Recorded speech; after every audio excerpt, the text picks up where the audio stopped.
So we're so happy that you're all here.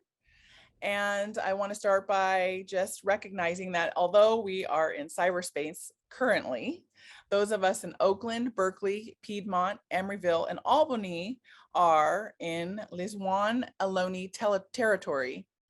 Visit this link in the chat, which I will put in the chat right here, to see where you are in the world and what indigenous land you are on. And write it in the chat so that we know. We're recording this event and we want to make sure that everyone understands that.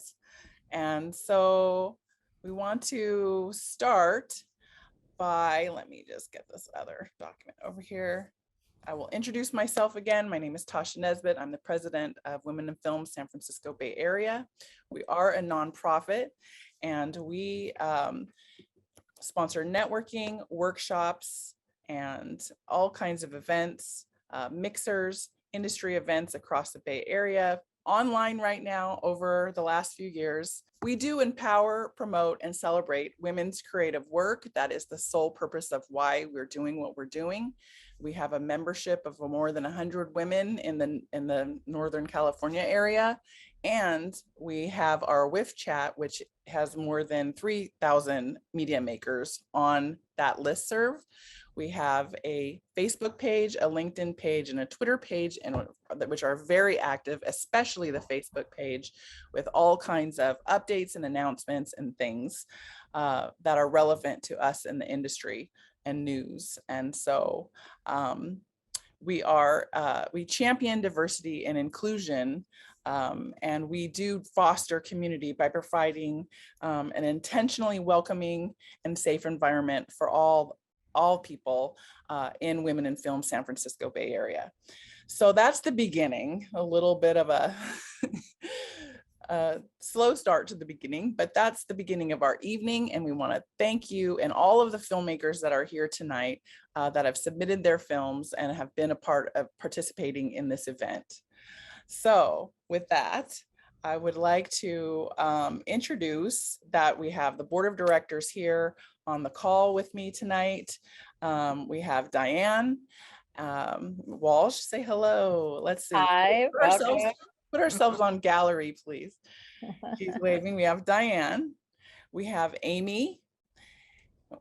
Hi, Amy. Oh, Amy with the Y. Let's say hi. We have two Amy's now on the board. There's Amy with the Y. Two Amy's on the board. And now we have Amy, the other Amy Zins. And we have Julie Rubio. And then we have Carol. And we have Christina. And we also have Nil in the house, who's a filmmaker. She's also on the board of directors. And she also submitted a film. And so we want to just let you all know that the filmmakers who are winning tonight are all definitely have been voted for by everyone that's on this call. And we're super excited to have you all here.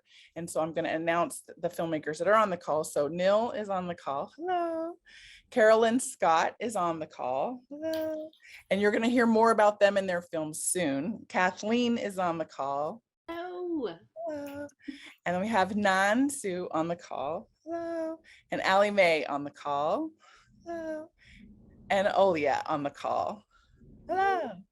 All right. So with that, we're going to get started here. And I will hand it over then to Diane to introduce Olia and her film, I Am Normal. Okay. Hi, welcome again. And it's my pleasure to introduce Olia Operina's film, I Am Normal.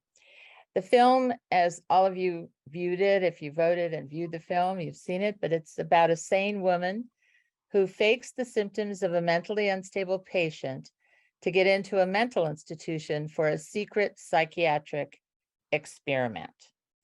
And that basically tells us the setup for the film. Before we get into the Q&A session about this, we would like to acknowledge Helena Hutchins, your talented cinematographer, on I Am Normal, who sadly passed away last year while working as a cinematographer on Rust, the Alec Baldwin film. Is there something a little something you'd like to share about your experience with Helena? Oh, yes, for sure. Yeah, Helena was a huge part of my life, both professionally and personally.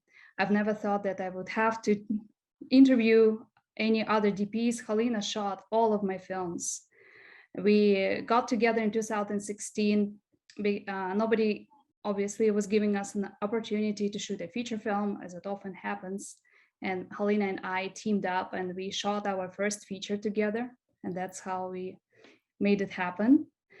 And I knew that I could trust her in terms of I'm Normal. I knew that I could trust her with anything. She had exceptional sensibility and passion for storytelling, great team leader. She understood the story. She wasn't just a DP. She was a producer on the project. She gave us notes on the script. And also she could see if the performance was fake or contrived. And she would come out and straight tell me that it's no. Let's do another take. We have to work on it. She was stubborn and persuasive. She made us shoot I'm Normal on 35 millimeter. It was our first time shooting on film. And even though it was really frustrating not to be able to watch the playback, it was a truly magical experience. And I'm so grateful that she actually pushed us to go an extra mile. As it turned out, she had extra film in her fridge that she needed to use, and Wow. she really wanted to use it. And in terms of references, she never went for your typical classic movies. She went for lesser known European or Japanese films, and also for surrealistic art and black and white photography. That was her passion. She was a star. She was a star that was shining bright, and one day she would be given an Oscar, and nobody doubt about that. And I just hope that her light will continue within all of us and our work. Well, with that in mind, we'd like to take a moment of silence to honor her past work and the work ahead of her that all of us and the rest of our industry will miss having the opportunity to enjoy and appreciate. So if we'll just take a moment here in her honor.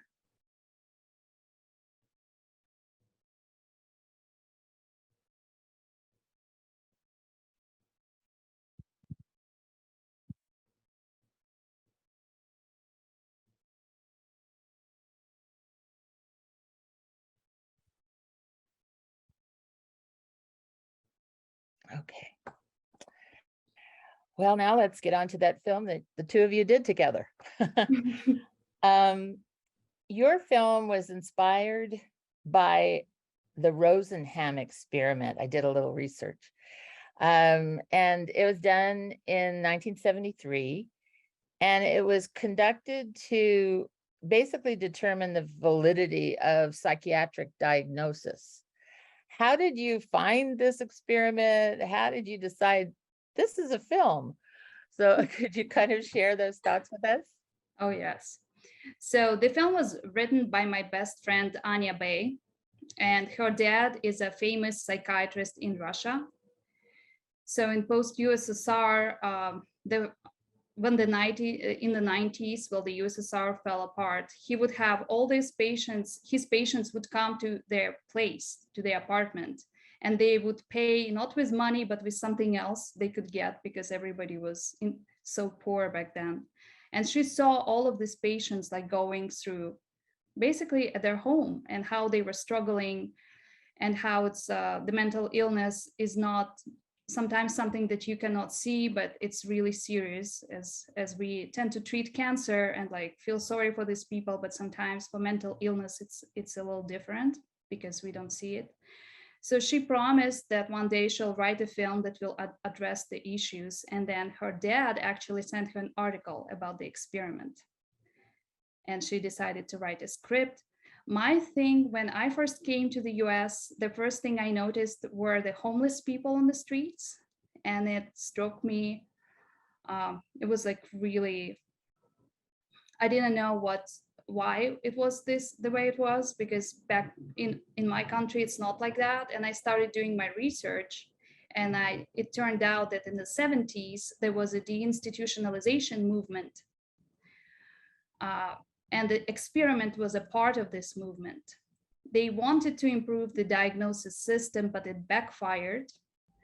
The diagnosis system got changed, but the hospitals, the psych wards shut down, letting all of these people, mental patients, on the streets. And till these days, we do not have free, like state-supported mental hospitals. And that's what I wanted to do. And we don't get to that part in the short film, but we wrote a feature film that covers that. And you plan to make that film in the future? Yes, very much so. Good. That's good. I'm going to open it up now for a question or two from the audience. I wanted to ask, where did you film it? What was the location? It was, let me see, let me remember the name. It was south of LA. It was like 40-minute drive from LA. And it's abandoned, Cal Poly Pomona. It's an abandoned hospital town. It has about 15 hospitals in there. And we shot at the actual mental ward. I think it was built in 1960s or something. And the best part about it was an actual mental ward. It had some of the equipment and the furniture still there of that era.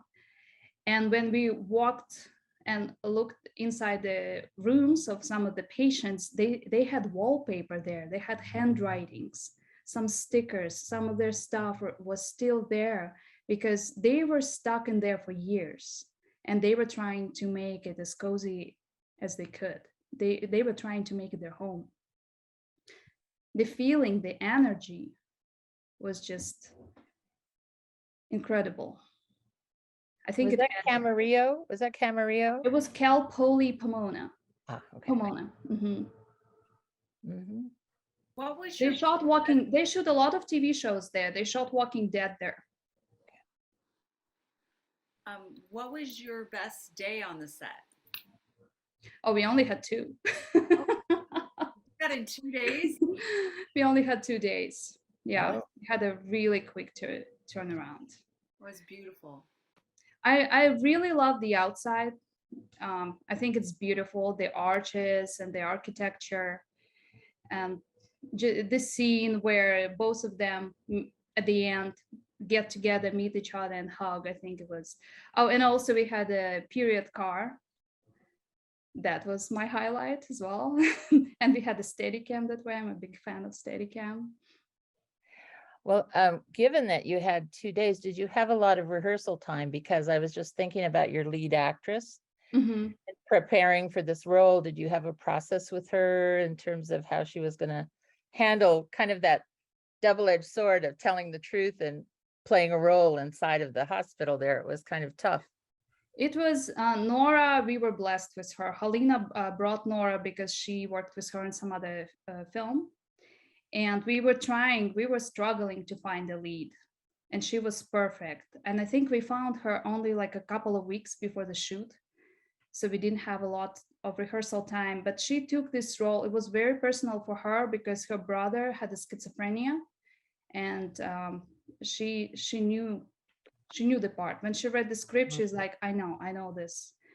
I know who Kira is. I know what she's going through. And she was pretty quick on like grasping the role. I think we had maybe 1 or 2 rehearsals at most. Huh, that's wonderful. Have you had any response from the psychiatric community to your short film? We are actually supported by the psychiatric, I forgot the hospital, by one mental center, mental health center in San Francisco. And we haven't really reached out to any other organizations so far. Allie Mae has a question.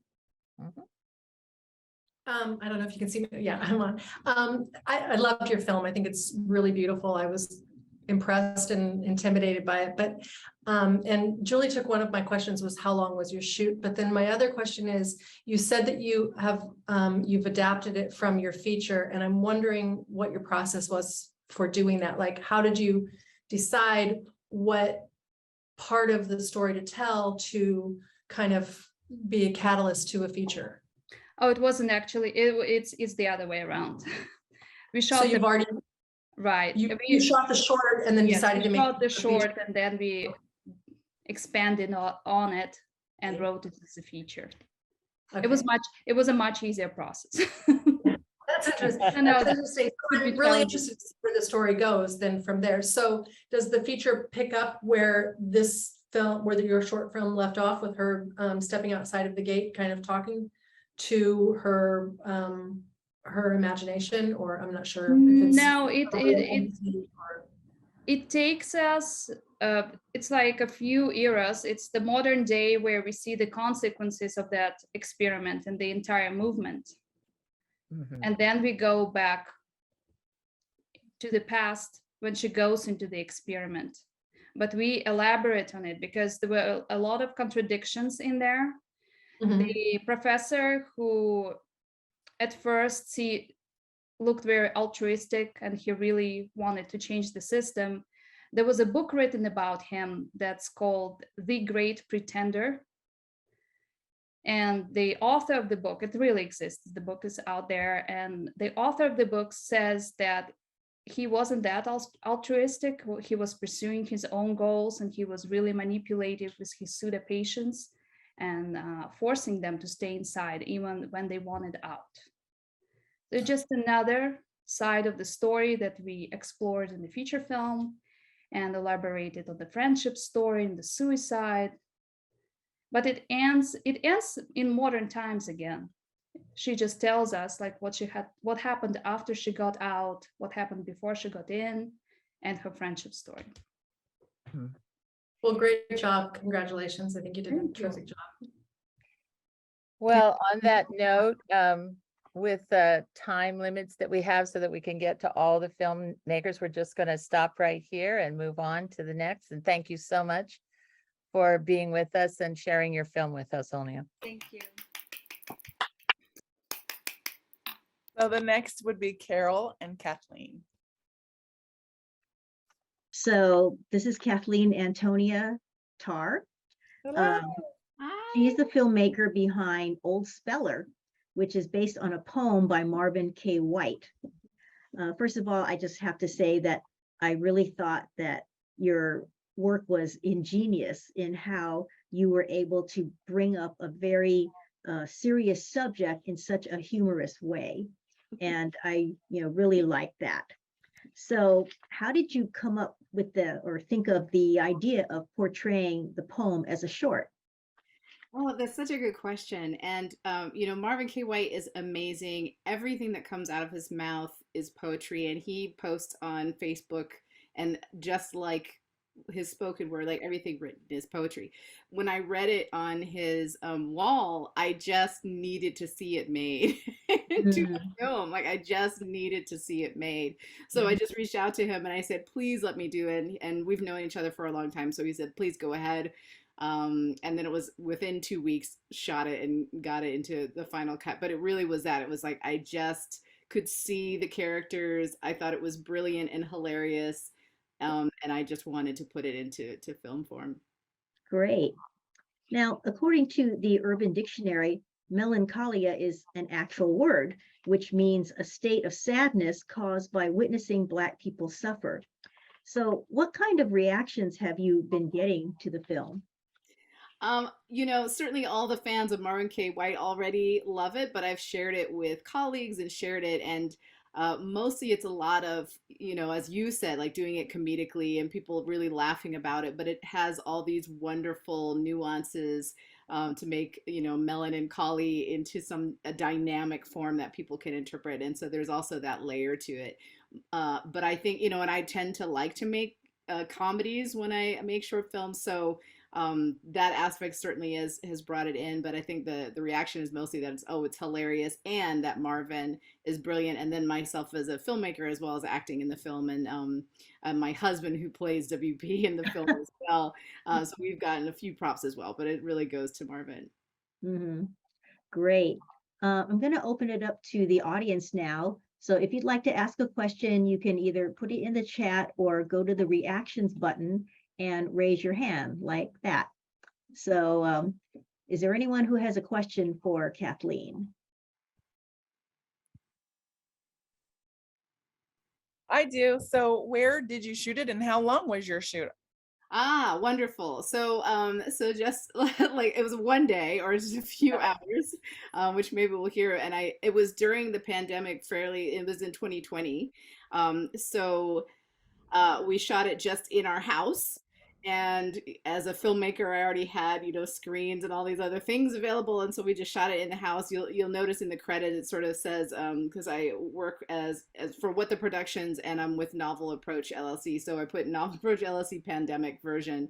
But that was it. It was in the house, and it was really a day. And then the rest was sort of editing. And then my husband, who's not an actor, does great with improv, not so much with script, and that was part of the real fun in trying to get him in advance to be able to deliver it the way that he does improv without him really thinking that it's script, but it's a script. But that's a little bit more than I didn't know that was your husband.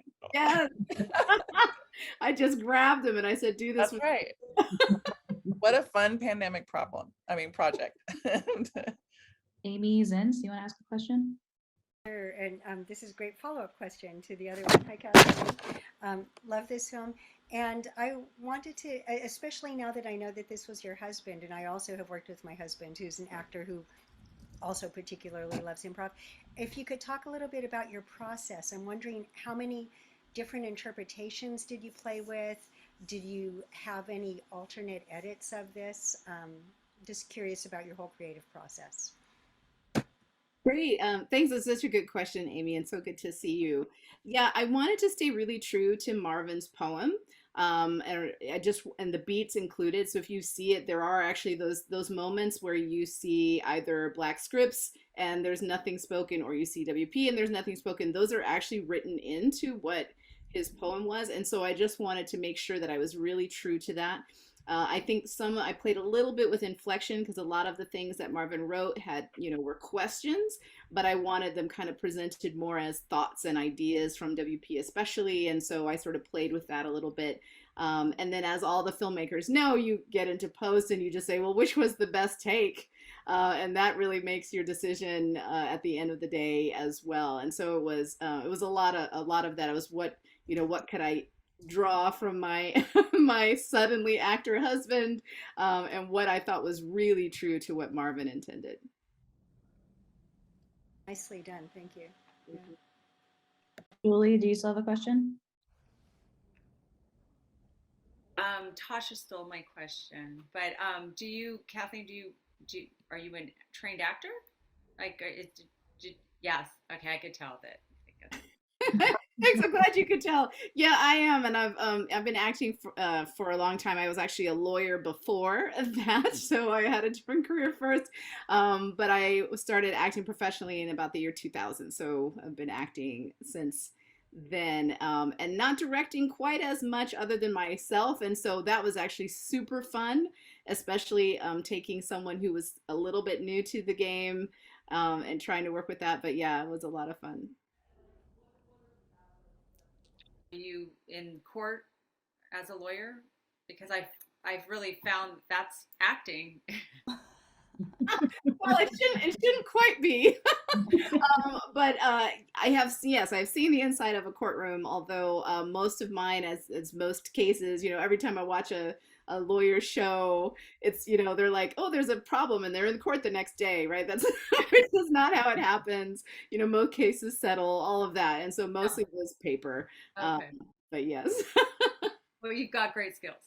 Thank you. I've actually never been cast as a lawyer in all of my years of acting. I've auditioned as lawyers, and I guess they're like, well, you're not convincing. I was like, well, okay. Well, great work. Thank you so much, Julie. Any other questions for Kathleen? Okay. Well, I guess we can move on to the next person. Thanks, everyone. And I thought Okay. just before Kathleen gets off, I thought I would Thank you. share that I first actually met Kathleen when I was supporting a feature film production in which Kathleen played the lead. So she's being a bit modest about being an actress. She has played leads in features. So yes. Sorry for jumping on that. Oh, thank you so much. Okay, so we have Amy, who will be Amy with a Y, will be interviewing Allie.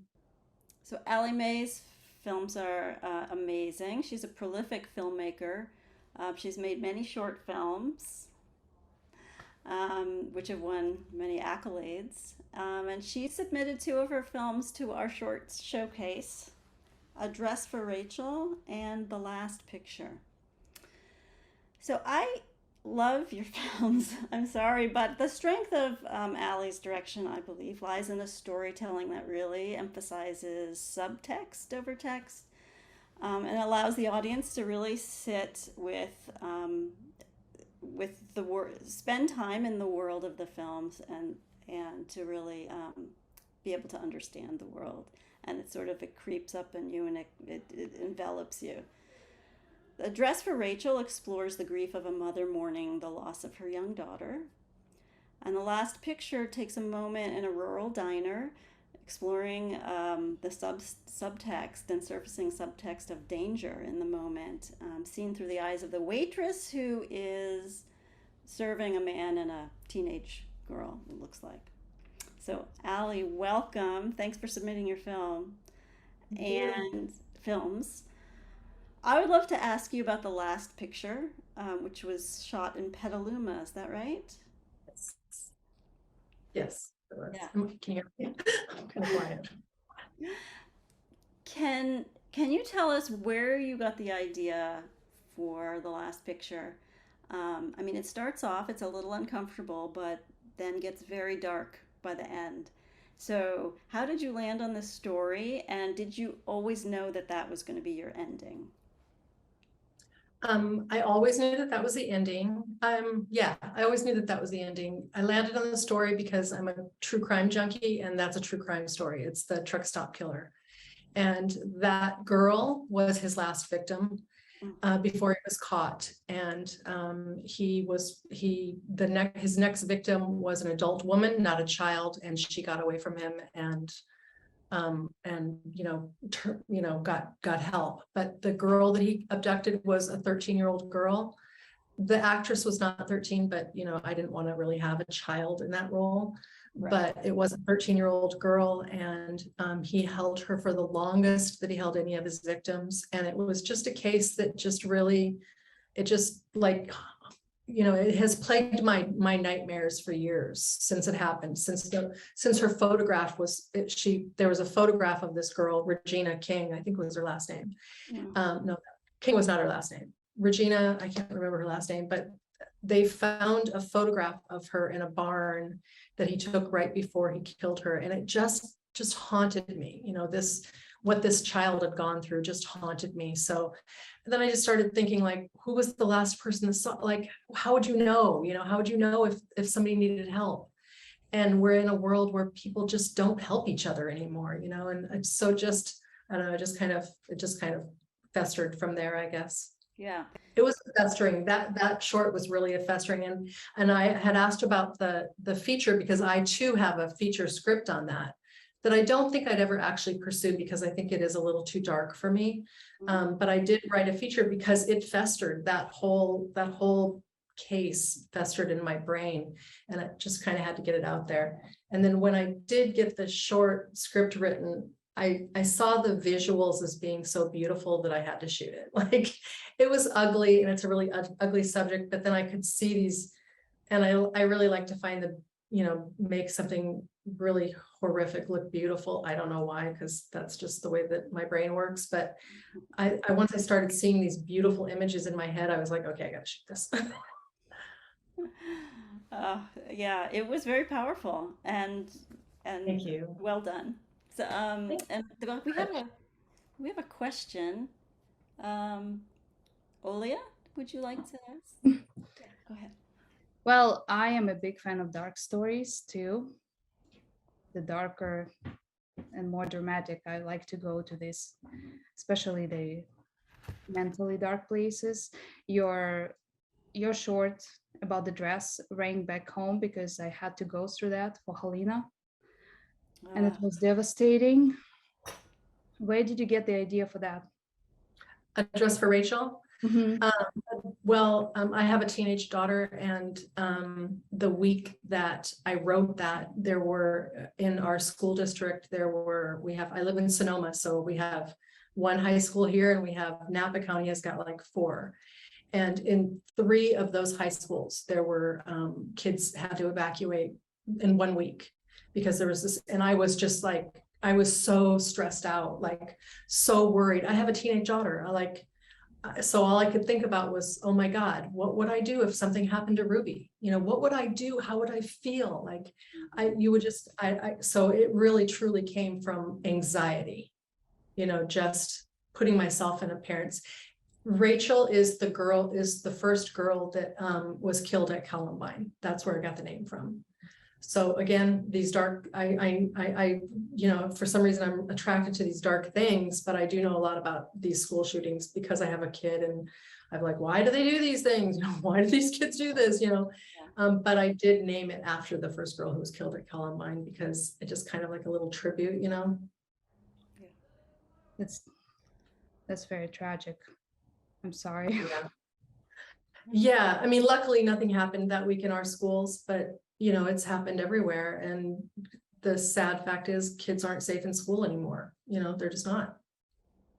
So. Right. I mean, we have to do something. That's why we're filmmakers. We have to do something with these emotions we're interpreting and coping with. That's my therapy too. Yeah, the same way. The getting all the darkest and all the strongest emotions out. Yeah. Yeah. Thank you for that. Lakshmi? Hi, I'm Lakshmi, and I really enjoyed watching all the films.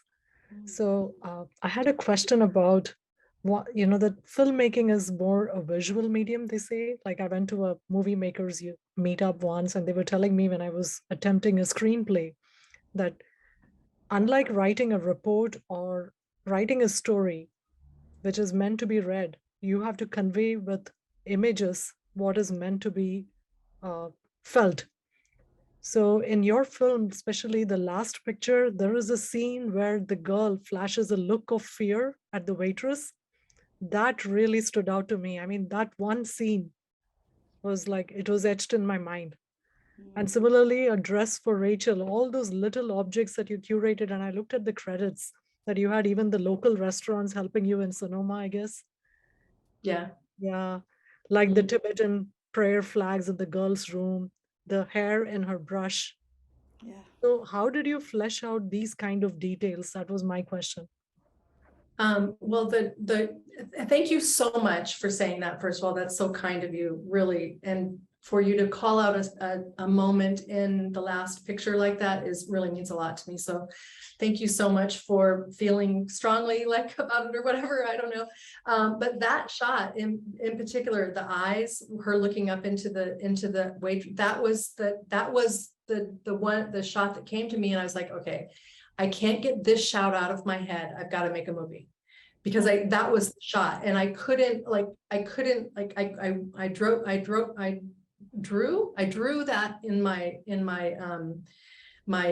storybook, my storyboard, and then that was the one shot I had to have, was the eyes up into the camera like that. And then I just, you know, with the details in A Dress for Rachel, it's just like, really, A Dress for Rachel was a catastrophe in a lot of ways, because we were supposed to shoot it all indoors, and then the actress got sick and I only had 2 days, and they were from LA and I live in Northern California, so we had to keep shooting, so we had to move it outdoors. So originally the whole idea was when you see the dust coming through the light in the beginning, that spirit to me, that it's the molecules that remain. It's the molecules of our lives that remain in our essence is still in our molecules, right? And those are all floating through the air. So everything she was touching was still containing Rachel. And so when she was smelling it, she was smelling in the essence of Rachel. That was my original plan, but it kind of changed, and that theme sort of went out when we had to move outdoors because I couldn't shoot it that way anymore. But thank you so much. That's really a lovely question. Thank you. Diane? Yes, I too really appreciated your films very much. And following up actually on the last question, you have a wonderful way without dialogue. Exactly.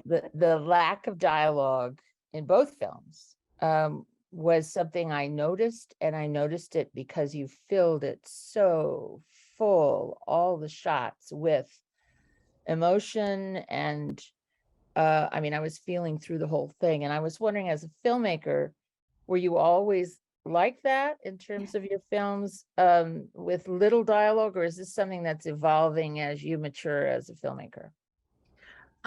Well, I started as a writer. You know, I wrote scripts for a long time, and one of the criticisms I've always received in my scripts, always, is that there's not enough dialogue.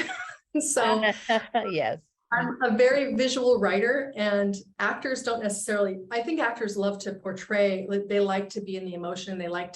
When they're on set, they love to like see what's happening and not have to, like, you know, it's not have to memorize the words, but it's to like really be able to emote rather than speak.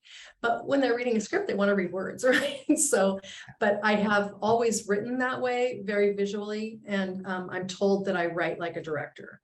So I started out as a writer. I was writing forever. And that's all I thought I was ever going to do. And then I had a stroke and I couldn't write anymore. And I was like, well, fuck, what do I do now? You know, sorry for saying that word. And then I went to SF Film School for a few months and directed my first short film. And I was like, oh my God, I'm a director. Yeah. So I didn't really start out thinking I'd be a director, you know, but now I can't think about being anything else. Like even writing, even being a writer is not really where my heart is anymore. It's really directing. Mm-hmm. Does that answer your question? I don't know. I ramble. I'm a little nervous. Fine. No, it's fine. I understand, having been a screenwriting teacher, I understand the comments that came your way. If there were pages without dialogue, but, you know, just kind of action and direction. And, you know, the pictures, when you read a script, the pictures you have to create to fill the scenes and the shots and things like that sometimes are difficult. But when you have control, as you did in this, you could do all of that. And you did it brilliantly, very, very well. Thank you so much. That's so kind of you to say. Really appreciate it. Before we move on, I just had a question about what you're working on now, or what your next project will be. Well, I was thinking I was gonna do another short, but and I have a short that I wrote, and it's black and white, and it would be like really cool. But then it ran into like all these, like I was having all these hassles about it, and the reality is that's not what my heart wants, to direct a feature. So I think I'm going to move forward with trying to find a couple of producers to help me. I have this beautiful script, Dandelion Wishes, and I really want to shoot it in San Francisco. So I think I'm going to go for it and try to figure out how to make a feature. Yeah. Scary. That's scary. But you said it, so that's the first step. Yeah, but I'm gonna go for it. You know, we heard it. We all heard it. Yeah, I'm gonna go for it. So I might need somebody's help. If anybody wants to help, you know, give me a call. Yeah. Thank you all very much. Thank you. This is great. Thank you all. I love this. Thanks. Thanks for coming. Looks like next Amy with an I will be interviewing Carolyn Scott in Roundup. Okay. For Roundup. So I had the honor of meeting Carolyn by telephone a few hours ago, and I'm excited to be able to get the conversation started with you now in person. So hello. Amy, thank you. Welcome, welcome. And to us, another person here from Hawaii. So nice to have our covering quite a bit of distance. So Carolyn's film, just as a reminder to people, is Roundup Wine, which is a whimsical public service announcement that is humorous, dire, scary, playful, and really combines Carolyn's commitment to environmental advocacy that she approaches from the point of view of looking at solutions and empowering individuals and communities to take solution focused actions with your art as a filmmaker. So I think it's really wonderful that you've been able to combine all of this. And I wanted to get us started by asking you a few questions. One, I am aware that you lost a house, your home, about a couple years ago to a fire, which, as we talked about earlier, is a result of climate change that we here in California are experiencing, as are people around the world experiencing climate emergencies that are piling up, and also that you have personal experience with the effects of Monsanto initiated cancer with your own experience. So I was wondering if you could talk a little bit about your approach to combining your art as a filmmaker with your concerns for the environment and health. Yeah. Well, with Roundup, I'm in the game because I have non-Hodgkin's lymphoma, which is directly linked to exposure to Roundup, which I believe I got in 2009 working on a film about Roundup. My best friend lives in Ojai, and they were using fire hoses up a pristine canyon, pretty much all over the place. We were sick, and but yeah, I was diagnosed with it 8 years ago, and didn't do the 3 things they can offer you, and just did the radical lifestyle approach, which works for a lot of people. And thought I should, I'm sick of the wine industry, and I was, Sonoma County resident before the fire, and just wanted to give them a little punch, quite honestly, because we have the highest use of Roundup in California, and we have the highest cancers, childhood cancers. Napa's #1, Sonoma's #2, and it pisses me off. And I'm an activist, but I believe you got to entertain people. I'm in Michael Moore's camp on that point, that you've got to tell a story, and you've got to make it interesting so people are like, what's happening? And in this instance, I thought, what can I do that's short and sweet? And I thought of a song, crazy song. And I interviewed a few musicians. And they did songs and they were so bad, I kind of gave up. And then I interviewed Davis, and he was a genius who actually cared. And I said this to Amy, he got it. And he understood, I had the cancer, how disturbing it is living in Sonoma County with pesticide use used all over, herbicides, pesticides, the whole Quebec, whole enchilada. And so he wrote that song, which I just went, holy shit, I'm going to do something really crazy with this. So having not a lot of money, because I fund my own little projects and like to have a zero profit way I work. So I found an animator on Upwork, and I interviewed a bunch, and he just did the perfect thing. He had a lot of feedback from people like Zen Honeycott, who's founded Moms Across America, who tested our wines. And all of the wines she tested had significant amounts of glyphosate, Roundup weed killer, in the wine, including the organic and the biodynamic. And so she had some great visuals. She's sort of kick-ass like me. Let's hit them with the images of, they're spraying the butterflies, which, they're going, we have major problems with monarchs and glyphosate. They're disappearing, they're going extinct. And so yeah, the visuals, it's a visual, it's a song. It's a romp with, Monsanto is Satan, which is in environmental circles, that's what people whisper if you ever bring up that name. They'll just say it's just evil. I mean, they're so awful. So, Thank yeah. you, and congratulations for what you did for putting it in such a concise work, only 2.5 minutes, that covered such a wide range and gave us so much background and real specifics in terms of information in such a humorous way. I see a question from Tasha to start. Okay. So Carolyn, I saw that, can you just tell us about your artwork that's in it? I mean, it's not just the story and the song and all the words and the lesson that we're listening to and like just being taken on this little journey, but can you just talk about the art that you created that's sort of the backdrop of the piece? I really want to know. What did you use? Was it like, what kind of, did you use oils or watercolor, or how did you do it? You know, the art I did for the website is very different than what my animator, who did stop motion animation, he chose that art. And then we again said, wouldn't it be great if you're spraying a bird while you're spraying Roundup, you're spraying a butterfly, whatever. But it really isn't my art. I do art, a lot of art. And yeah, but this really wasn't mine. My stuff's on the website. And I wrote a love letter to the winemakers, and the art there, you know, you can see it on the website. In the letter I wrote them, and I handed that. I went door to door before I got sick, actually really sick. And I went door to door and handed them all, you know, guys are using this stuff and telling people. So yeah, that's the only artwork that really got handed out.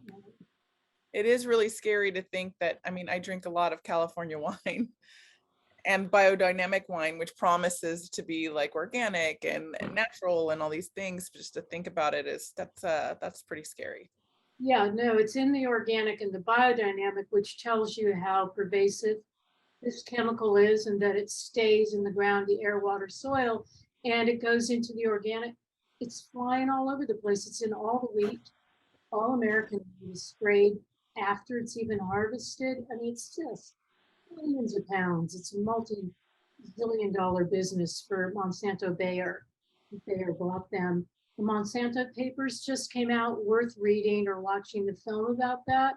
They knew decades ago that this was a carcinogen. They bought EPA officials. So that's coming out. There's a lawsuit. You know, it's massive. It's Monsanto. I don't even know what to say. The chemical industry in general, they're just so corrupt. And, you know, they own our representatives. They really do. They just buy them. Hope I answered your question. And we have another question from Lakshmi.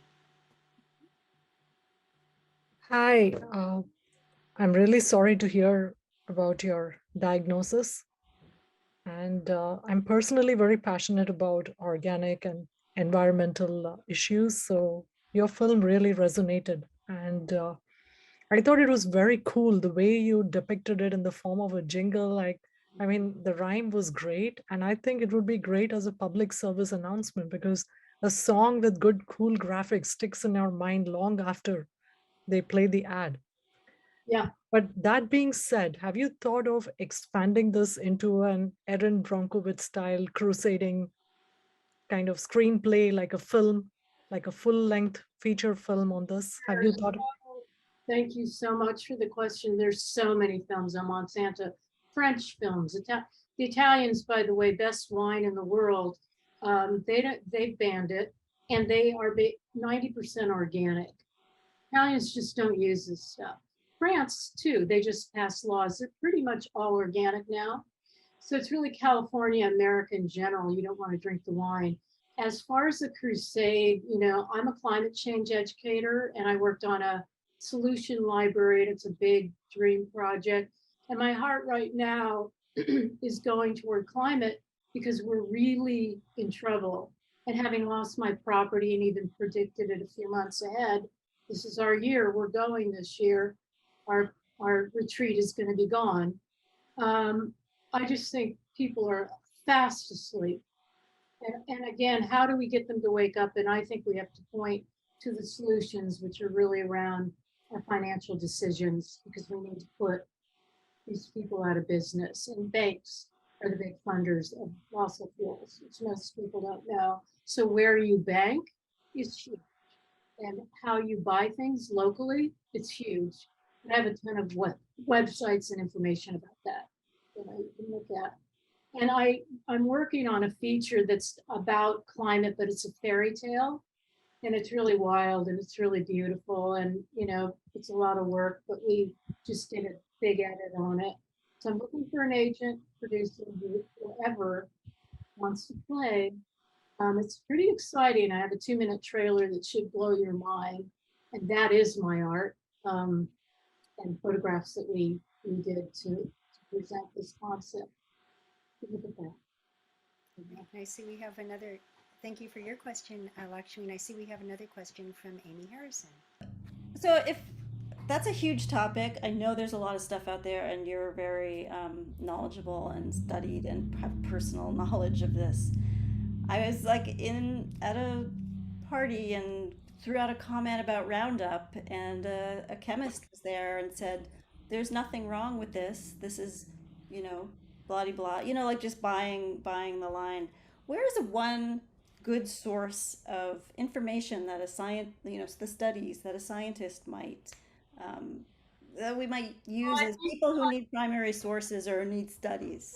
Great question. The WHO, the World Health Organization, in 2014 decided to do studies on Roundup glyphosate to Monsanto's horror. And they tried to cover this up, which is part of the Monsanto papers. Okay. You read, there's the WHO and IARC did studies, and they have come to the conclusion it is a probable carcinogen. The state of California has declared it's a probable carcinogen. They still use it. It's like the lawsuit I'm in, the settlement I almost don't want to take because they're not punished. They just settle for billions of dollars. Right. And people continue to die. And I have many articles I can send you. The website roundupwine.com, you can connect with me there. Okay. But I'm really a kindergarten teacher at heart. Like, I know people are overwhelmed. So how do we present it so it's really short and sweet? Right. And it's the facts. I mean, how can, IARC, there's Great. No buy off there. Yeah. So we'll put your website in the chat. Roundup Wine, is that what you said? Yeah. Yep. Okay, great. Hope it's .com or Roundup Wine. Well, I'll check it out. Thank you. Thank you for making this film. Thank you. And I will also go ahead and actually I'll encourage for this to happen for everybody. For at some point for you filmmakers to put your websites or whatever in the chat. But also, Carolyn, since many people are interested in your activities, I will go ahead and put your LinkedIn in the chat so that people can also see the other organizations that you work with and have started, like Real Community Action and the Solutionaries Project, etc. So, yep. Thank you. Super. At this point, I am going to pass the baton to Julie, who is going to be asking or having a conversation with Nan Su about Carved in Time and Heartbeat on the Strings and Little Masters. Good evening, everyone. Thank you all for your wonderful films. I'm so happy to be here tonight. My name is Julie Rubio. I'm the Director of Business and proud member of Women in Film San Francisco Bay Area. And tonight I'm honored to introduce Nan Su, who is a talented filmmaker. And she's written and directed and produced 3 of our films this evening. And the first film that we showcased is Carved in Time. This film is a beautiful example of a tradition that's highlighting a craft of unique spiritual carvings, encapsulating and preserving this beautiful art form within this peaceful and visually soothing film. And then her second film was Little Masters, which was a wonderful film regarding bridging cultures through the Scouts and learning life skills and building friendships. And lastly, Nan Su she's also directed and produced and written this warm-hearted film called Heartbeat on a String. And this film is a great example also of love and emotion and the pulling of one's heart when two people are apart. Um, and I'd like to welcome Nan Su. And am I pronouncing your name right? Is it Nan Su? Okay, great. Yeah, Nan Su, yeah. And thank you for contributing your great films to our short film showcase tonight. Nan Su, can you please speak a little bit about what made you decide to become a storyteller? Because your films are visually really very well done and very polished films. You're obviously very passionate about filmmaking. So could you just tell us a little bit about what made you decide to become a storyteller? Yeah, so thank you so much, Julie, and I'm so happy to be here and talk with you guys. So I started like learning arts as a like actress, and also like I also like learned drawing but back in my elementary school. And then I feel like since I really love stories, and I wanted to like find a art form which can like combine like different types of arts. Basically, I want to do something that's like 3D or 4D, like digital, so that I can like use my like different skills and also like tell the stories. And then I later on figure out I really love like filmmaking and like basically like watching films and videos and like or like other media projects, and feel like this is cool. This is a digital art form I really love. I can like basically use this device to like basically like communicate my personal feelings and also stories or experience with the audience. So that's how I fell in love with filmmaking. Yeah. What will you be working on next? So I'm currently editing an XR, basically like VR or 360 projects, and also I'll probably like shoot another short film which is about the Asian community in Chinatown this fall. Yeah. And so you're editing all these films as well? Yes, I edit all of the films. Yeah. Oh, I'm sorry, I didn't give you credit for editing as well. My gosh. Okay. I actually like for the little masters and also the carving time, basically I took on like multiple roles because because those films were pretty indie. Since I'm into like multiple work like in the whole film productions, and I loved like to learn different things. So basically I just like work, like I was working on like different stuff. And also for the brick carving project, I did that like during the pandemic. It was very hard to like crew up with like other people because that was a student film. So basically I just like did multiple things by myself. Wow, a lot of hats. I'd like to open it up to our audience and allow them to ask some questions. That'd be okay? Yeah. Do we have any questions from our audience? This is Tasha. I can ask a question while we're waiting for other questions to come up. I know that doing multiple things on a project, and I mean, we know filmmaking is not always easy. So going through the whole journey and doing all these different jobs on your own, of course, it's the best way to learn. But tell me a little bit about like what you found to be really, really easy, and like what might have been really more frustrating than you imagined going into your films. Yeah. I think the easiest part is like I got the chance to like work on like different things for my film because I really enjoy the whole production process. So that's great. But the hardest thing for me was like it was like very time consuming, and also it did take a lot of time to figure out a lot of like technologies and I was like always like learning different online tutorials and like try to like go to some forums to like ask people questions and like figure out all of the technical issues. So that was the hardest part, and also because that was a lot of work, so it's the whole process could be like very overwhelming sometimes. Yeah. Hi. Hi, Lakshmi. Hi.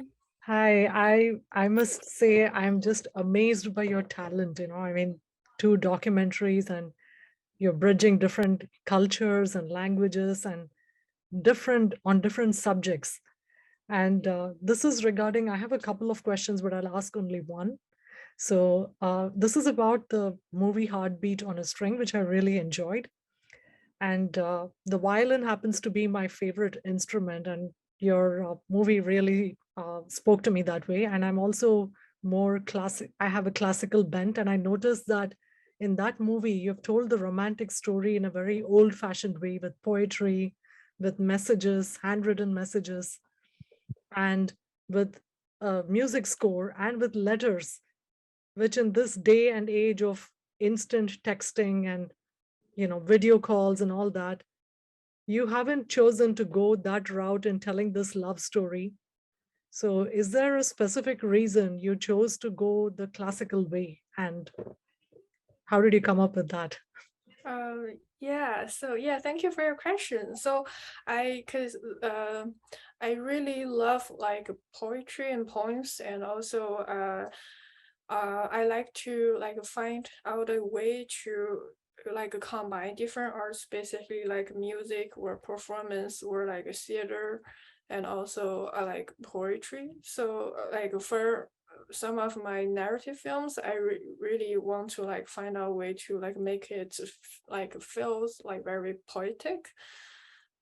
So that's why I have that like specific style in the Heartbeat on the Strings films. Yeah, and I also like personally really love like violin.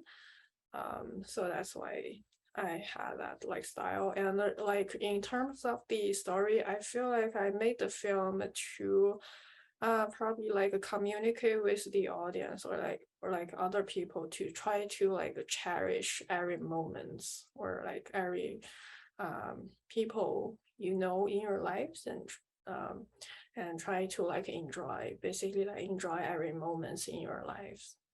And yeah.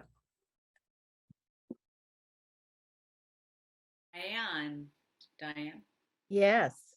Well, thank you for your films. I've so appreciated all of them. And I was drawn to The Little Masters very much, because the tone of it was there was a lightness to it, and a really wonderful spirit to it. I was wondering, how did you find this story? Did you have some personal experience in this area that made you think of this film, or?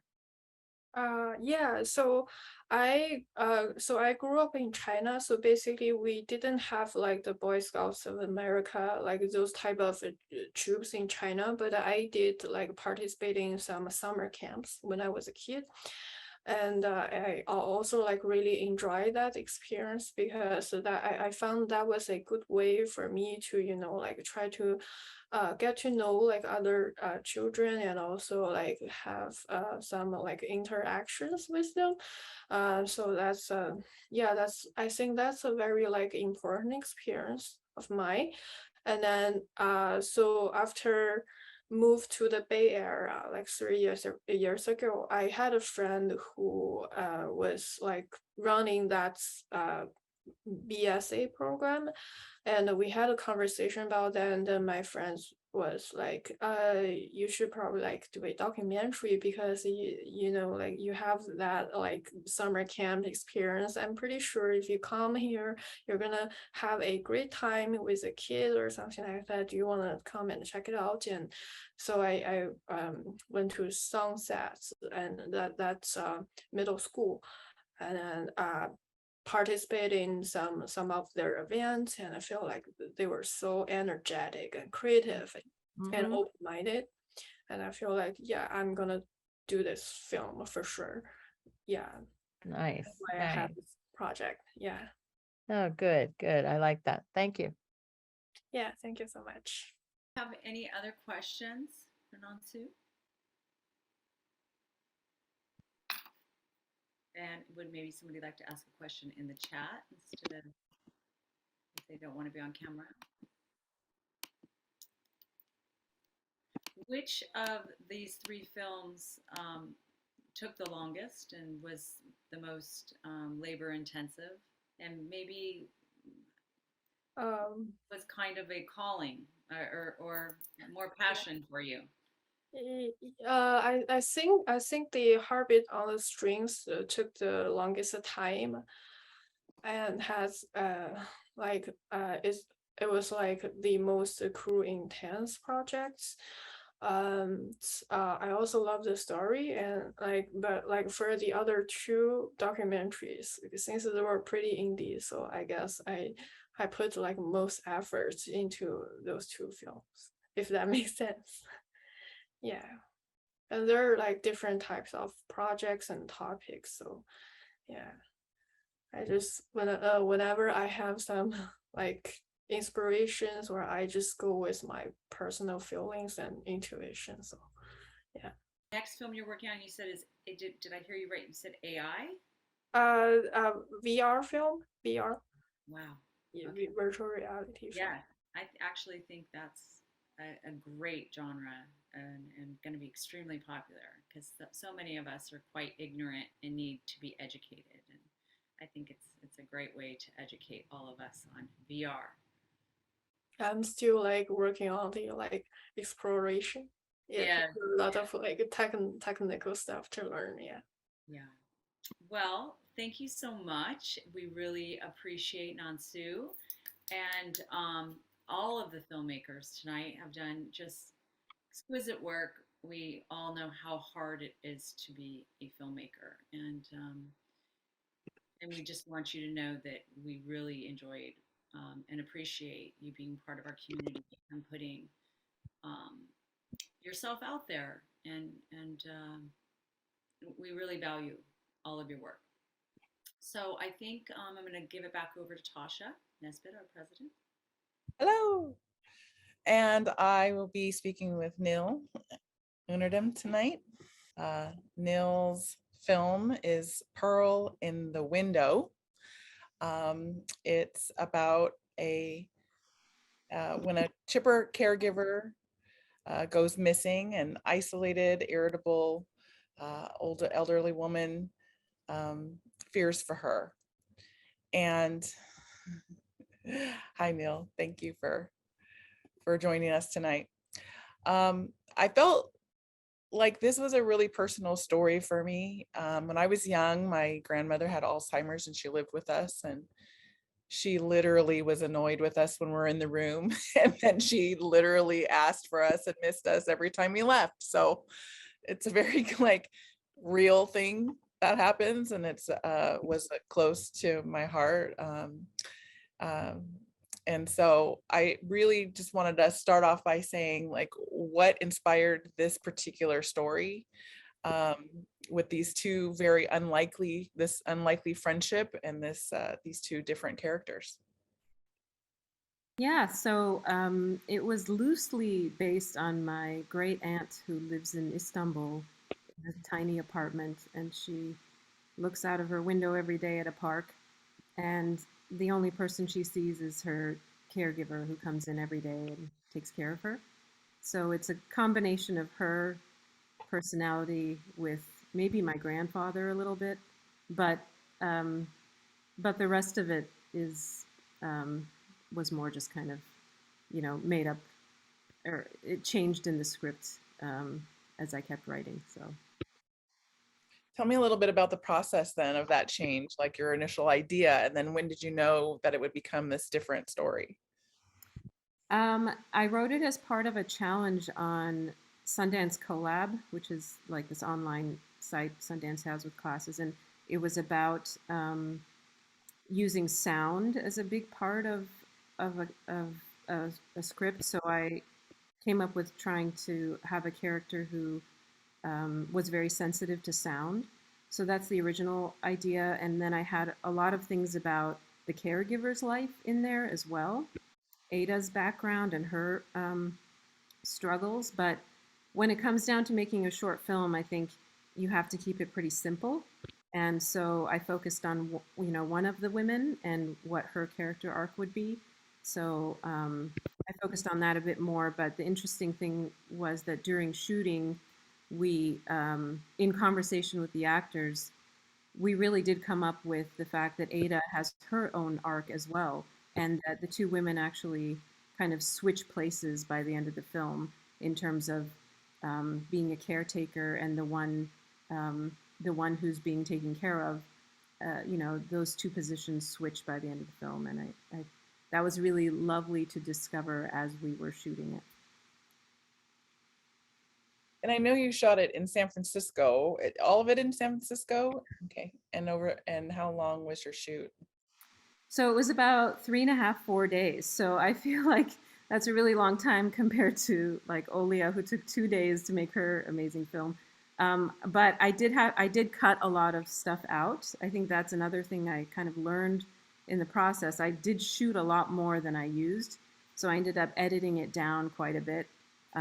Especially in the journey part.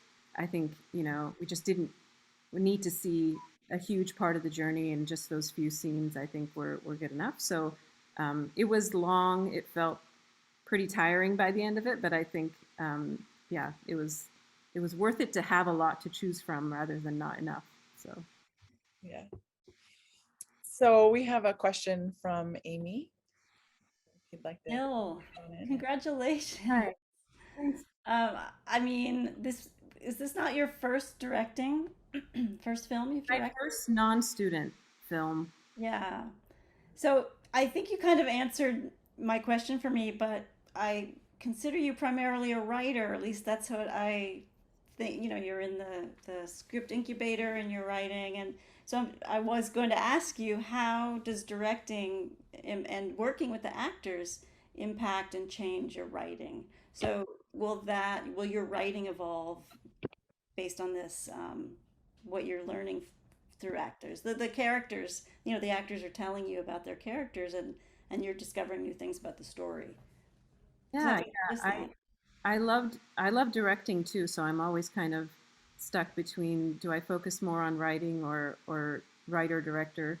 But I think, especially going through this experience, learning how to work with actors and the language to use and the ways to bring out the emotion that's needed for a scene is very valuable. And I think that helps with writing to try to create more complex characters and to create more nuance and subtext in the writing that an actor will really latch onto and want to portray a role because they see that complexity in it. Writing for actors, you know that they will be able to sink their teeth in. Right. Diane? Yes, I really was moved by this, and I don't know. I think maybe many of us have a generation in our family who we've had someone older who's by themselves, and what is that life like when they're by themselves and they want to be by themselves, but then they are, and you just wonder, how can I be helpful, and all that caretaking stuff. So I responded to this on that level, and I was wondering, your Pearl, did you know her, or is this someone you cast without knowing? And with a short film, as a writer, the backstory is something you don't have any time to give a lot of exposition to. So I was wondering how you worked with her in terms of creating her history and how she got to this point in her life so that this woman not being there really mattered to her.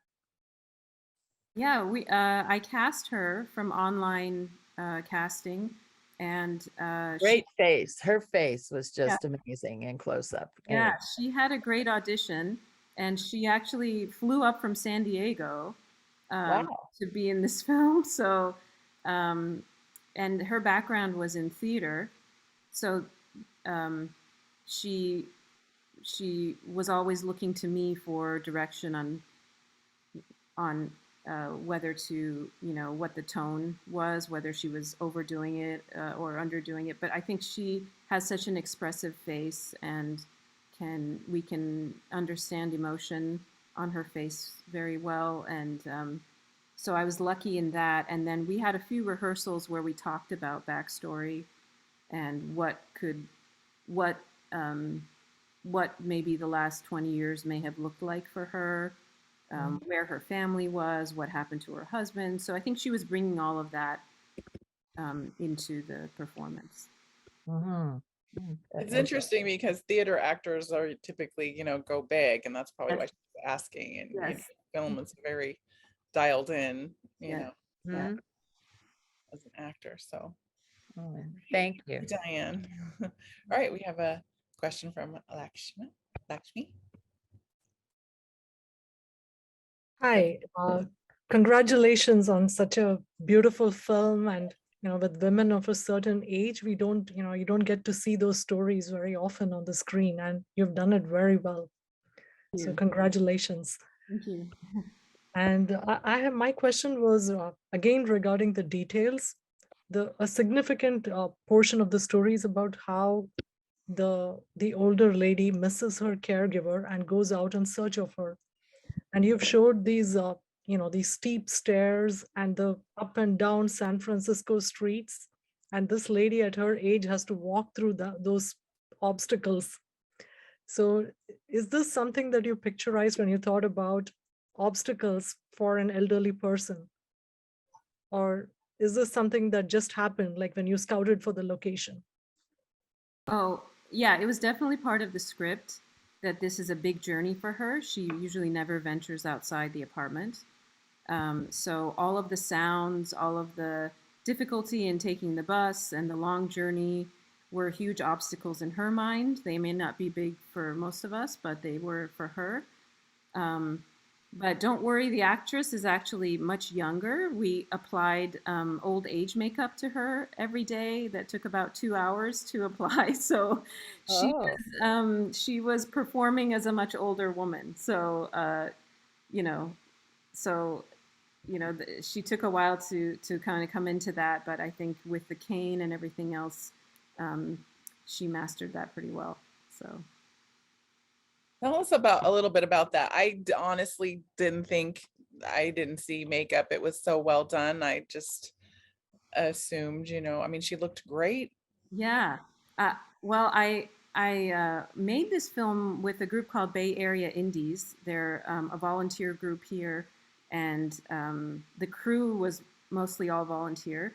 And one of the people that they work with a lot is a hair and makeup person named Wendy. She's amazing, and she knew everything about, applying old age makeup. And so every day she came and applied this makeup on our actress. And I was really afraid of that, actually. I was hoping to cast a much older actress, but I think it worked out in that most people probably can't tell if they're not specifically looking. Yeah, there's a question in the audience. What was the age had you intended her to be originally? Oh, I think it was about 80. Yeah. Yeah. Do we have any other questions? I just have a quick question. I'm wondering, did you edit it as well, Nil? I kind of helped a lot with editing, and but my editor was someone else. Charles Anderson was the editor. He's a big, he's like the head of the Bay Area Indies group. So, sorry, Julie, what was that? I just said great film. Thank you. So, tell me what your absolute favorite aspect was, or memory was from your shoot. I think it was probably the whole on directing actors. I got to experience that moment that I think all directors of narrative film want, which is where, if a scene isn't quite working with an actor or a line isn't quite landing right, and I got to kind of take take the actor and sit in the hallway and talk about it a little bit, and bring out some of that emotion and use some of, some personal experiences to kind of bring that out. And I credit the actor. This was Rosalinda who played Ada, and she just then came out and nailed that scene, and I just thought that was amazing. And it was so great to connect with her like that and get an emotional performance from her. Right. So working with the actors was your favorite. Yes, definitely. Awesome. Well, thank you very much. If we don't have any other questions, I think this will wrap up this segment of the evening. Yeah, thank you, Nil. Thank you so much. Thank Great you. job. So I'm going to transition now into any questions that have come up for you while we're listening to other filmmakers that you might have for filmmakers that were on the panel earlier but didn't have a chance to ask. So we're just going to do a little open Q&A if anybody has any questions that like you thought of later and you wanted to ask, but you didn't get a chance. Anybody? We'll just take a second and just allow someone to pop in before we move on. I have a quick question for Nan Su. Nan Su, I loved all of your films and was also very impressed with all the different roles that you played, all the creative roles that you took charge of on your films. And I was wondering what your process was for working, especially once you were in post, regarding editing and creating the musical score and mixing the sound, etc. Did you, what is your process? Did you do them one after another? Would you work on them concurrently? I was just very impressed and curious about that. Yeah, so Amy, thank you for your question. So my post-production workflow was like basically like I did the like multiple work like one by one. So I did the editing first, and after I logged the picture, I did the color grading, and also at the same time I sent out the sound file to my sound designer for the narrative film and the carved in time film, and then I started working on the music score while my crew was working on like the sound. So basically I did the post-production workflow like one by one. Yeah, like yeah, that's yeah, like for the narrative film, basically I was the editor, but I did have a colorist, I had a sound designer and a musician. So basically 4 of us worked on our task like at the same time. Yeah, if I need to like do like multiple things, basically I just like do them like one by one. So yeah. Okay. Thank you. Thank you, Amy. Thank you, Nan. Thank you. Any other questions for any other filmmakers? So I did want to open the floor up to our filmmakers that we didn't get to ask what they're working on next. So maybe we could just do a round really quickly to hear from each person just one more time to talk about what you're doing next. So let's start with Olia. I have a feature that's based on the short. And I also, somebody mentioned that they went to Sundance Collab. I love Sundance Collab. I took a year and I wrote another feature. And that one was, I'm a big fan of fairy tales. Mm-hmm. My grandma was a psychic shaman in a Siberian village. So she taught me lots of like rituals and legends. Yeah. And I wrote a script that was based on a gypsies legends through Sundance Collab, and it just advanced to semi-finalist to Sundance Lab at Sundance Lab. Mm-hmm. So it's either I'm Normal feature or that one. Thank you. And make sure you put anything in your contact information, stuff, your socials inside of the chat so people can follow you. And Will do. okay, so really quickly, Allie, did you want to share again what you are working on next? Sure. I'm like I said, I have a feature film. I have 4 feature films that are in different degrees of rewrites and revisions, and 2 that I think I can produce myself. One is a contained thriller that is super contained. So if I can't produce the other one, which is a bigger budget, I think, then I'll produce the contained thriller. But my heart is really in this script backs Dandelion, which is a dramedy about a woman, San Francisco makeup artist, who is in a marriage with her childhood best friend, whom she had a child with when they were teenagers, and that child has died, and it's now 5 years past that, and they're both kind of like hanging on to each other out of guilt and out of loyalty, but not out of passion and love. And so she's at that point where she's like going, I think I want more. And it's really beautiful. I love it. It's gotten great reviews. It's done really well. So I just need the money. I need to find a producer who can help me produce it, because I'm not a producer. So, but I have other scripts too that I'm, plugging away at, moving forward with, and, we'll see what we can do with them. That's all. Just one foot in front of the other. That's right. That's all we can do. It's how it gets done. All right. Thank you. Thank you so much, Allie. Carolyn Scott? Yeah, I'm working on a feature, and it may be an animated feature. I don't know, depends on the budget, called The Great Trial.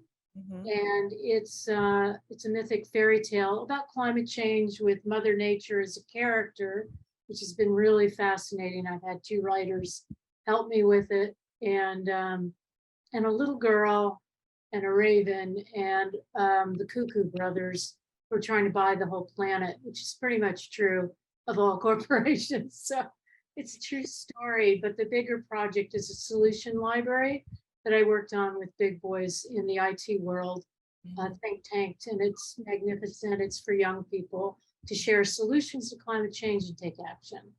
Right. And it's an interactive hub. And then the other project is smaller. It's an animated film in the line of Roundup, and it's about the richest men in the world, the billionaires. It's called Monopoly Kings. And they're playing a game of Monopoly. So you see how Bezos and Mark Zuckerberg and other people manipulate everyone else, their power through their money. So just taking a stab at bad boys. Thank you for your work, or thank you for your service. Thank you. Put it that way. All right. Thank you, Carolyn. All right. Nan Su, do you want to just one more time let us know what you're working on next, and then we'll ask Nil. Yes, so I'm working on a VR film. Right now I'm in the post-production stage. And also I will shoot a short film about the Asian community in Chinatown SF in the fall, probably like in November. So yeah, that's my plans. Okay. All right. Thank you. Yeah. All right. Nil, you want to share what you're working on next? Yeah, I'm working on a comedy horror feature that I'm writing, and it's about zombie environmentalists. So it's got a global warming theme, and it's you and Carolyn can talk. Yeah, it's an Earth gets revenge kind of story. So. Nice. Yeah. We need to see those kinds of films. All right, thank you. Okay, now I'm going to transition. Did Kathleen get a chance to tell you? Oh, shoot. Sorry, Kathleen. Oh, goodness, Lord. Get in there, Kathleen. That's okay. Although, Nil, I'm totally on board. I want to see Earth getting revenge. So please add me to your list. Thank you. And thanks for the question. It gives me an opportunity to plug Adrienne Anderson, who's the founder of the International Black Women's Film Festival, which is now Black Laurel Films. I've had a couple of my films, of my shorts in her festivals, and a feature film that was honorable mention in her festival. So she is coming up with another festival, and I've only been submitting my films to hers just because I just love how she curates. I'm working on a short film about Celia, a slave. It's actually based on a talk I gave to Odd Salon, and it'll talk about it's really looking at her as a slave who, and she ended up killing her slaver rapist. And my approach will be interesting because when I'm trying to be light about it, which I'm not sure that can be accomplished, but also to encourage women to defend themselves, as well as really highlighting someone we should know more about. So thanks for asking. Yeah, thank you. I'm just going to pop in and just say to you, Kathleen, if you hadn't already thought of the Black Star Film Festival in Philadelphia, it's another place for you to think about for your films. Wonderful. Thank you so much. All right. Thank you so much. Now we'll move into, let me ask Amy Harrison Scheidler to talk to us a little bit about our community partners and do a little bit of announcements, and then we'll announce the winners. Fantastic. Thank yous. Oh, I wrote them. Oh, here. Okay. I want to thank our community partners, CineQuest and the Jewish Film Institute, who both partner to help we collaborate with them to promote each other's events and work. And they're both great supporters of WIFSFBA. All right, then we'll have Christina just announce our next WIFSFBA events. Yeah, so our next event is going to be our Conversations and Connections Fall Virtual Mixer. We're going to be talking about the state of post-production, which is going to include like the latest tools, apps, trends, and different workflows that people are using in post-production. So it's also going to be led by a panel of experts. And it's going to be a great networking opportunity. So I hope I can see some of you guys there. It's going to be on Wednesday, October 19th at 7 p.m.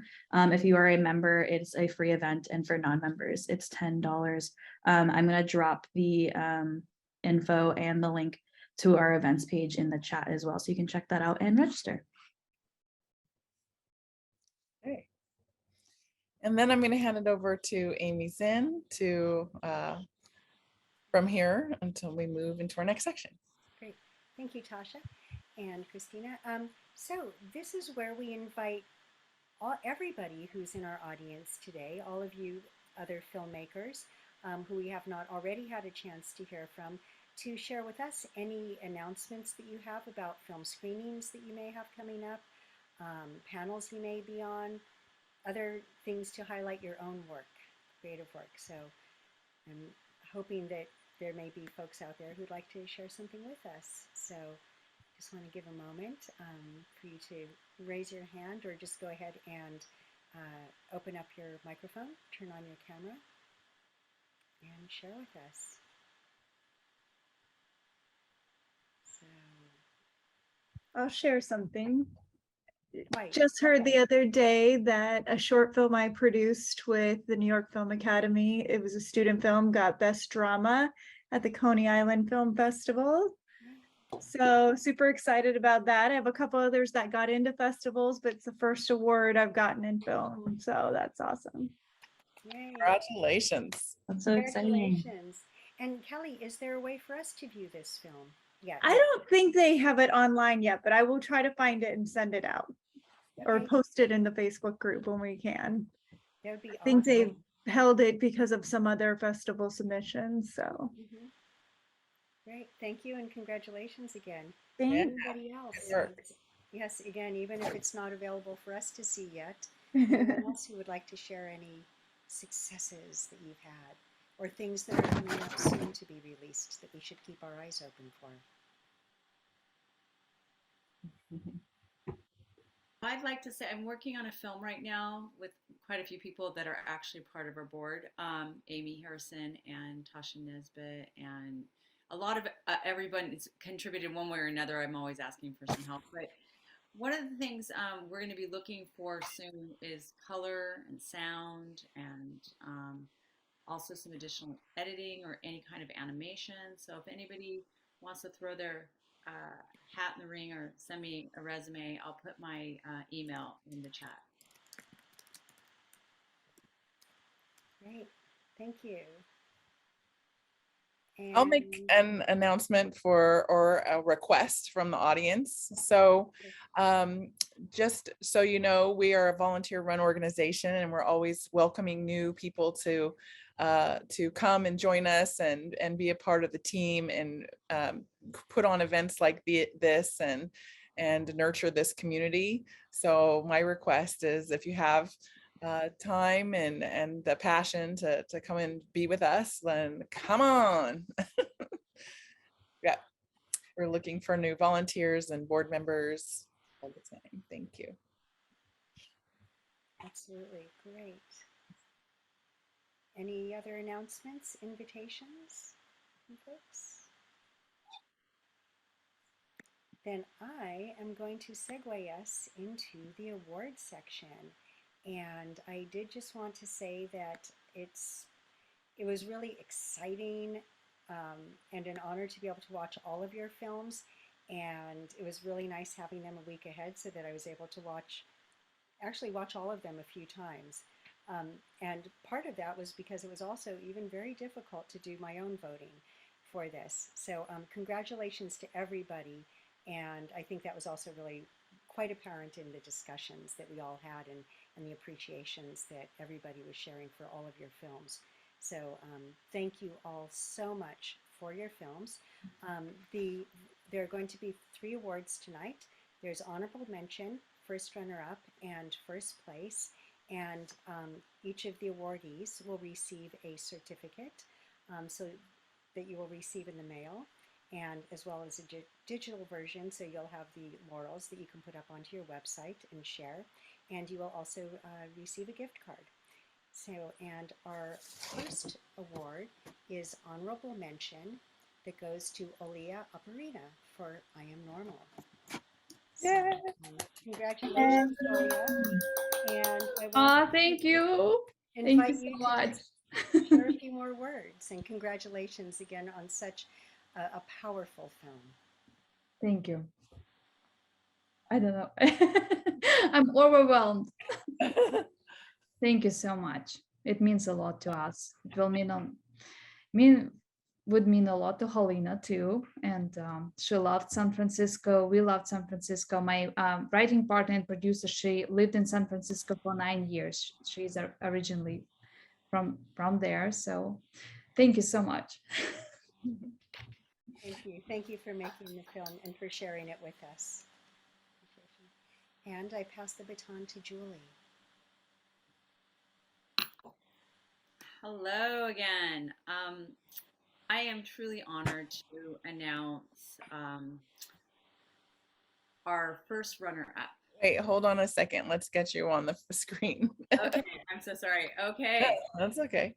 I am honored to announce our first runner-up, and that is, I want an envelope to open.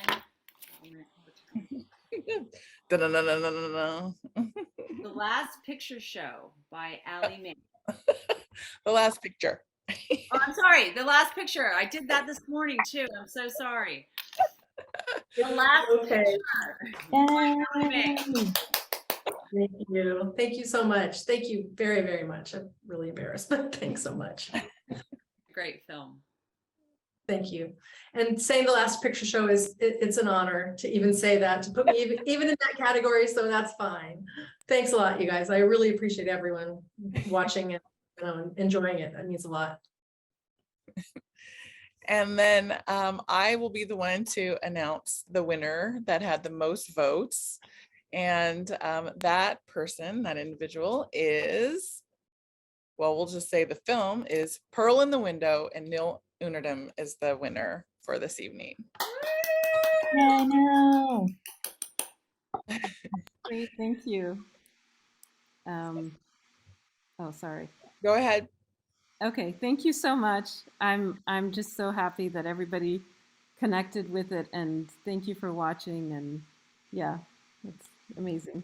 Thank you.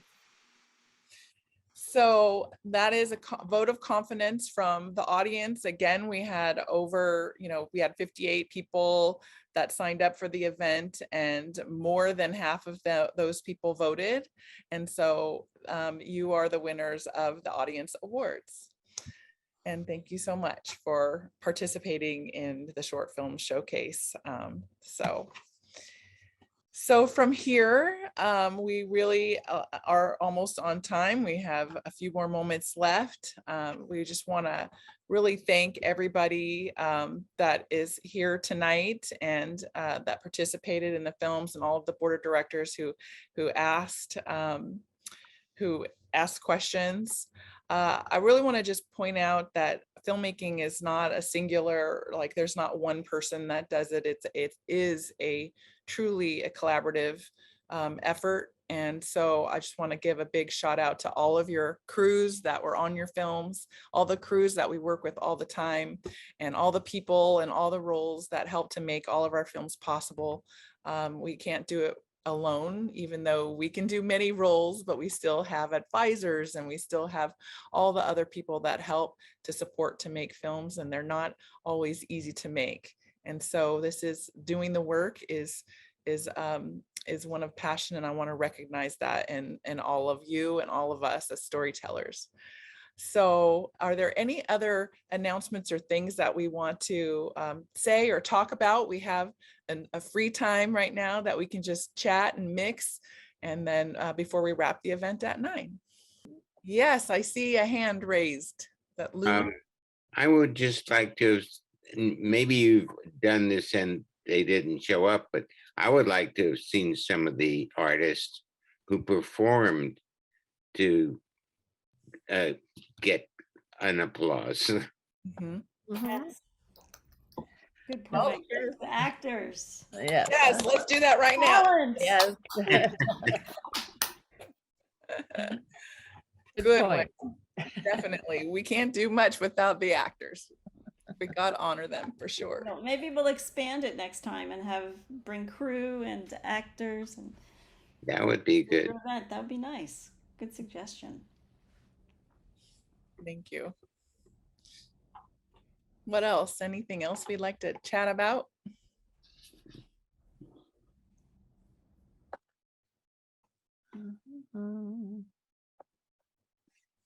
A song? And now it's time for a song. If you don't want to hear me sing, but I would just like to say also that I really did so thoroughly enjoy all of the films, was really moved, got so much out of watching them even more than once, and that I'm looking forward to getting to see the rest of your works too. That it was exciting to come across the websites of people and see that there's so much more that I can see of your works. And I look forward to seeing what you do in the future. So thank you. I agree. When we dive a little bit deeper into the stories and the story behind the story, it just enriches the whole experience. And it really, I mean, I want to kind of go back and watch them now again, having talked to you all, because I know the inside story. And so it's that's why these are incredible, these panels. Allie Mae, did you raise your hand? Would you like to speak? Yes. I did. I just wanted to say, I really aspire to entertain and engage women audiences. I don't really care that much about a male audience. It's not really my focus. And so when something like this happens with a women's group, and I get some sort of recognition from women enjoying my films, that means so much more to me than other accolades, because it's coming from the target audience that I aspire to entertain and engage. And so I just want to say again, thank you for including my movies in this. I didn't expect that, and I'm really thrilled that you got something out of it. And I love the idea of engaging women film, telling women's stories, really, truly, real, true women's stories, from a woman's perspective, from a woman's gaze, and then having women react to it means a lot. So that's all. Just wanted to say thank you. Well, I thought that this was an incredible event. It's certainly why we do what we do at WIFSFBA. Thank you all for joining us.